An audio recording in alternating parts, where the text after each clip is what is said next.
دادگایەکی خەوارەی ئیسرائیل هاوڵاتیەکی جوولەکە نشینی بە تاوانی سووتاندن و کوشتنی منداڵێکی شیرەخۆر و دایک و باوکی بە 3 جار زیندانی هەمیشەیی سزادا. ساڵی 2015 عیمران بن ئولیئیل بە ئاوەڵی 2 گەنجی دیکە لە گوندی دۆمای پارێزگای نابلز لە کەناری خۆراوەی فەڵەستین لە ڕێی بۆمبی مۆلۆتۆڤەوە ئاگری لە ماڵێکی فەڵەستینی بەردا. بەو هۆیەوە منداڵێکی 18 مانگ و دایک و باوکی سووتان و گیانیان لەدەستدا. تاکەیەک ئەندامیە و خێزانە بە ناوی ئەحمەد کە ئێستا تەمەنی 10 ساڵە دوای مانەوەی بۆ ماوەی 2 ساڵ لە نەخۆشخانەوە ئەنجامدانی چەند نەشتەرگەریەک بۆی ڕزگاری بوو. دوای 4 ساڵ لەو ڕووداوە 18 مانگی 5 ساڵی ڕابردوو دادگا عیمران بن ئولیئیلی جوولەکە نشینی بە فەرمی لەو دۆسیە تۆمەتبار کرد. بڕیاریشا ڕۆژی چوارشەمەیە مەفتەیە بڕیاری دادگا لەبارەی یەکێکی دیکە لە تۆمەتبارانی دۆسیەکەوە دەربچێت.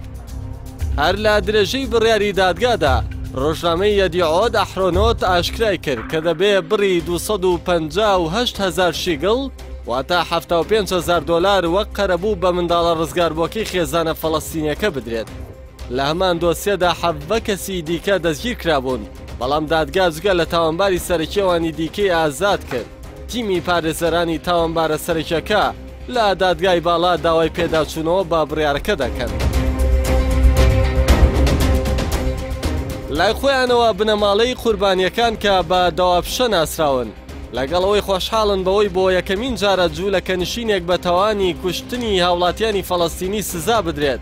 لە هەمان کاتدا سزاکە لە چاو تاوانەکە بەکەم دەزان و داوا دەکەن ڕەگەزنامەی ئیسرائیلی لە بکەری ڕووداوەکە وەربگیرێتەوە و خانووەکەشی بڕوخێنرێت.